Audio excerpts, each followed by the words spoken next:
I picked up a board from the mill about 2 weeks after I'd cut it, laid flat on the drying rack under the same tarp as everything else in that batch, and it had already crowned up enough in the middle that I could roll a marble down the length of it without touching either end. Same species, same day, cut a few feet away from boards that dried dead straight sitting right next to it on the same rack. I flipped it over and looked at the end grain, and there it was, right in the middle. That little dark dot everybody's seen 100 times on a stump and never thought twice about. Easy to walk right past without ever connecting it to anything that actually matters once the log's been turned into lumber.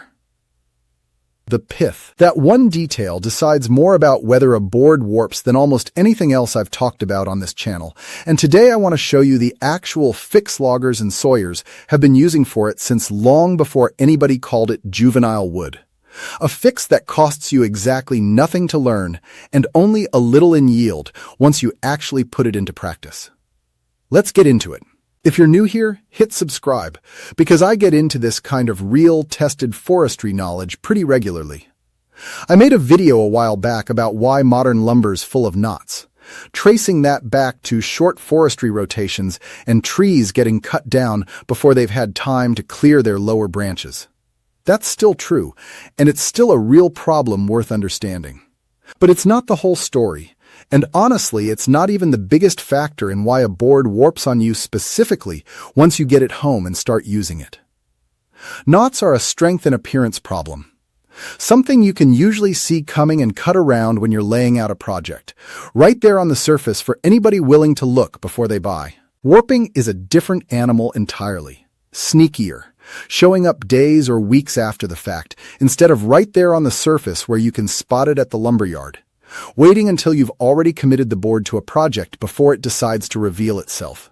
Every tree, no matter the species, no matter how old it gets, starts its life as a skinny little sapling.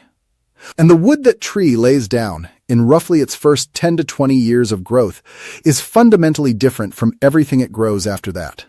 That early wood is called juvenile wood, and it sits right at the center of every single tree, wrapped around the pith like a core nobody can avoid. Laid down before the tree's even developed the mature growth patterns it'll use for the rest of its life. It has thinner cell walls, it's less dense, and here's the number that actually matters for warping.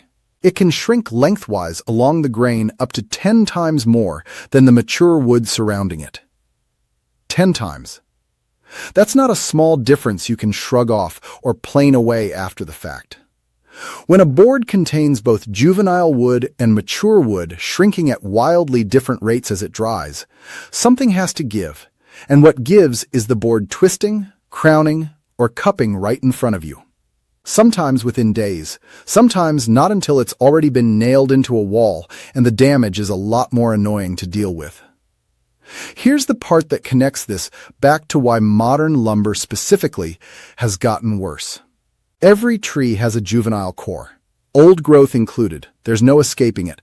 That first couple decades of any tree's life produces this stuff no matter what era it grew in or how long it eventually stood after that. But in an old growth tree that stood for 200 or 300 years, that juvenile core is a tiny fraction of the total trunk diameter, buried deep in the middle of a log that's mostly stable, mature wood by the time it gets cut, ringed by centuries of the good stuff surrounding a relatively small, unstable center. In a fast-grown plantation tree harvested at 30 or 40 years old, that same juvenile core, roughly the same number of rings regardless of the tree's age at harvest, makes up a huge percentage of the whole log. Sometimes most of the usable diameter depending on how young the tree actually was when it came down, leaving precious little of that stable, mature wood surrounding it, by comparison to what an old growth log would offer. You can't cut a 2x4 out of a young tree without a good chunk of that board coming from wood that was never going to behave itself in the first place, no matter how carefully it gets milled or dried afterward. That's the real reason so much of what you buy at the lumberyard warps sitting in your garage before you've even used it. It's not bad luck, and it's not the lumberyard cutting corners on you specifically, even though it's tempting to assume somebody's skimping when a board you paid good money for turns into a pretzel 2 weeks after you bought it. It's math, baked right into how much of that log was ever mature wood to begin with, long before the tree ever got anywhere near a saw. Decided decades before you ever walked into that store and picked that particular board off the pile. There's a related piece worth knowing about too, called reaction wood, which shows up in leaning trees or ones that grew with uneven weight distribution, common in a crowded young plantation where trees are all fighting each other for light and growing a little crooked trying to find it. Competing hard enough with their neighbors, that perfectly straight, evenly loaded growth is more the exception than the rule out on a densely planted piece of ground. In softwoods, it's usually called compression wood, showing up on the underside of a lean where the tree's putting extra material to help hold itself up against gravity. Dense and brittle-looking compared to the wood around it once you know what to look for. That reaction wood shrinks even more aggressively along its length than regular juvenile wood does. And when a board's got a strip of it running through the grain, that board is basically guaranteed to bow or crook as it dries no matter how carefully you handle it afterward. No amount of careful stacking or stickering going to save a board that's got reaction wood working against it from one edge. There's a visual tell for this that's worth learning even before you get anywhere near a saw, whether you're buying finished lumber or picking through logs at a mill yourself. And it takes about 30 seconds once you know what you're looking for. Juvenile wood tends to show up as noticeably wider growth rings compared to the tighter rings further out, since a young, vigorously growing tree is putting on more wood per year than the same tree will once it matures and slows down. Count the rings on the end grain of a board or a log, and if you see a handful of wide-spaced rings right at the center, giving way to much tighter rings further out. That's your juvenile core, sitting right there in plain sight. No lab equipment required.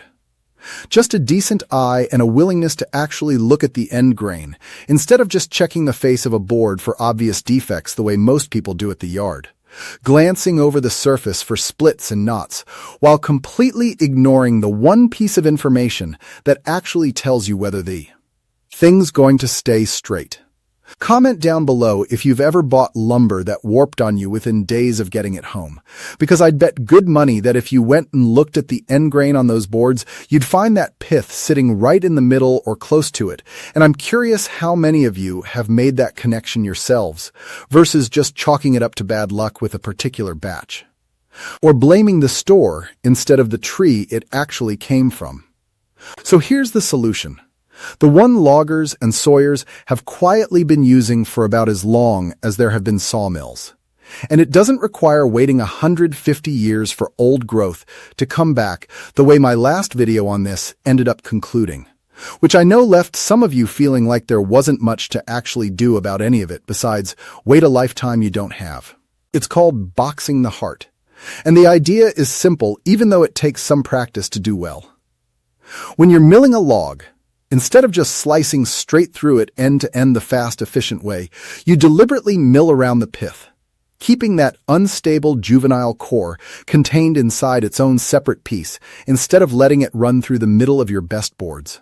You rotate the log as you cut, taking boards off each face in turn, working your way around that center core until what's left is either a small boxed timber containing all the bad stuff in one contained piece, useful for something that doesn't need to stay perfectly straight, or nothing but scrap once you've pulled the good wood off every side and there's nothing left worth keeping.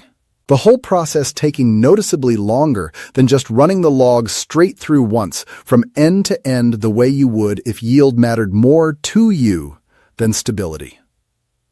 There's a nice bonus in some species too, worth mentioning even though it's not the main reason to do this.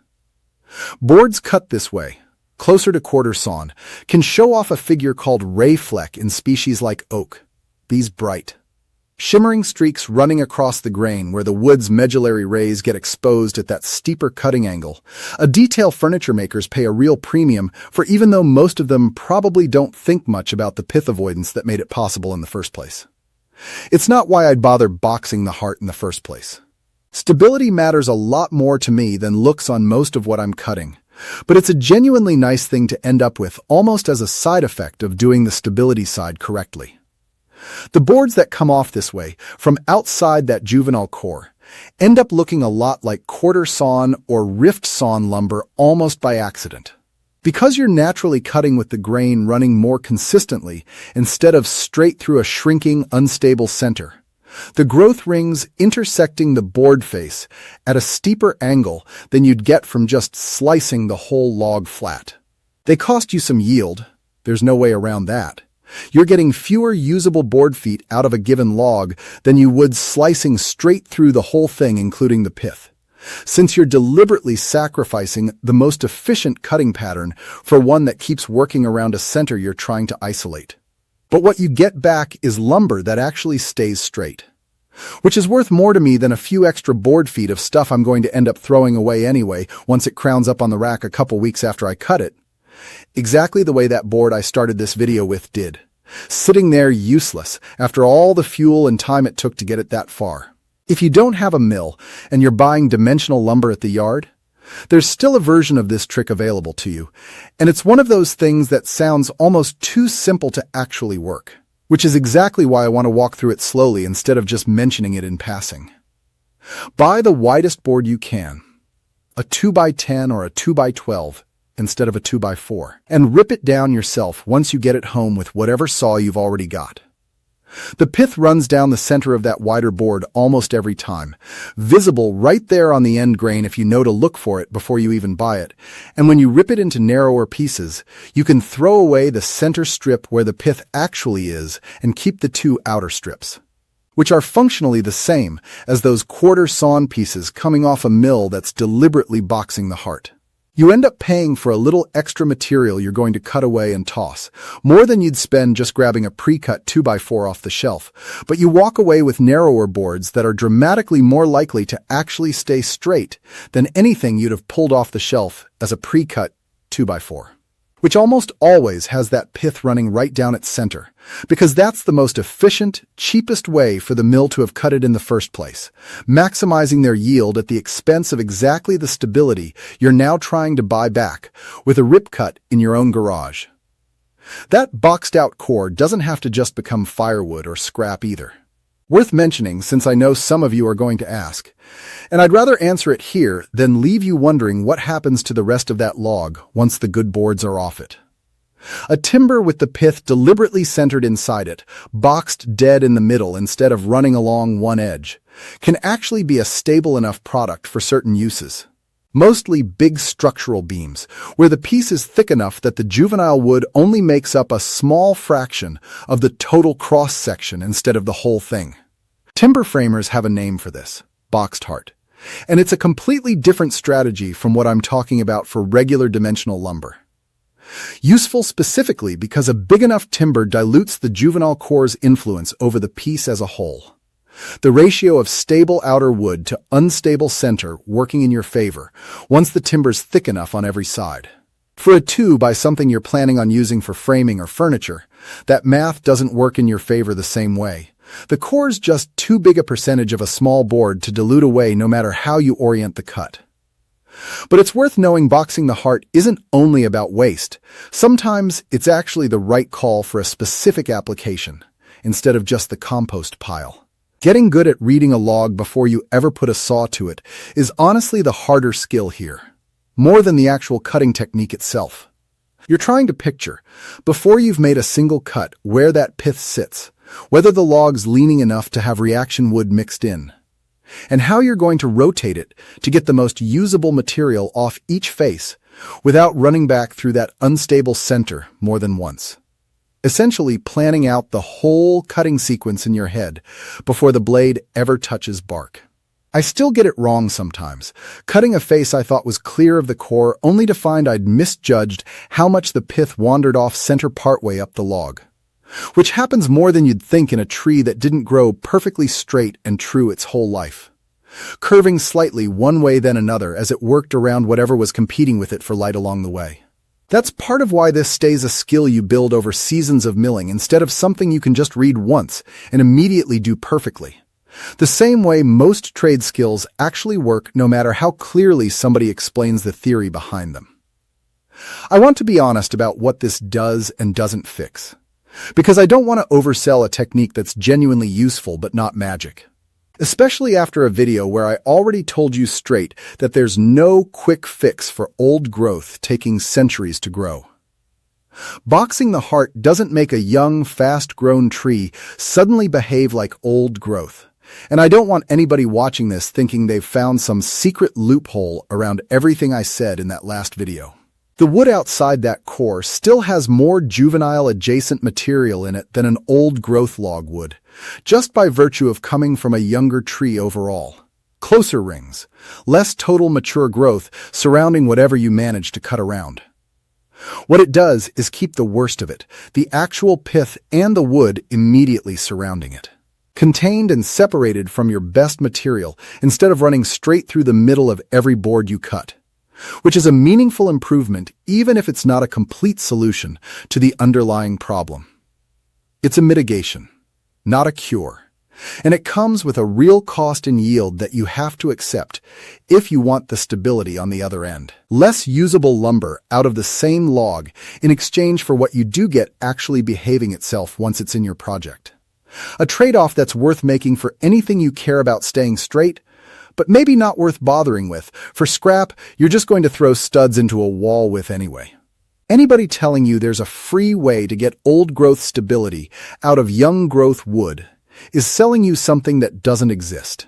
Same as anybody telling you there's a fast way to grow trees back to old-growth quality. There isn't. And I'd rather tell you that plainly than let you think this technique is more of a miracle fix than it actually is.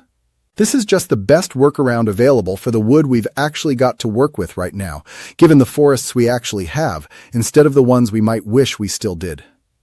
What gets me about this technique is how quietly it just got passed down, generation to generation of sawyers, long before anybody had a name like juvenile wood or a chart showing shrinkage percentages to back it up. Somebody figured out empirically, probably by ruining a whole stack of boards and paying attention to exactly where the bad ones came from on the log, that cutting around that center core made better lumber. And that knowledge just got handed down as a rule of thumb instead of a scientific explanation, passed from one sawyer to the next the same way most practical trade knowledge moves, by watching somebody else do it and asking why until you got a good enough answer to remember. Good enough to act on even if it never came with a percentage or a citation attached to it. My grandfather would talk about staying away from the heart when he was milling without ever once using the word juvenile, just calling it the way things worked. Something you learned from watching your own boards warp a few times, until the pattern became obvious enough you didn't need the biology to know what to do about it. No research paper required. Just a stack of ruined lumber and enough attention to notice what all the bad ones had in common. That's actually part of what I like about digging into the science behind these old rules of thumb whenever I get the chance. It's not that the old-timers were wrong, not even a little. And I don't want this video coming across as some kind of correction to how they did things. Because it isn't one. It's that they arrived at the right answer from pure repeated observation.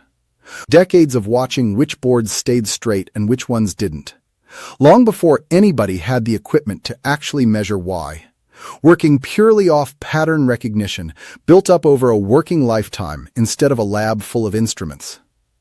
Knowing the why doesn't make the technique any more effective than it already was in their hands. The wood doesn't behave any differently just because we can now explain the mechanism behind it.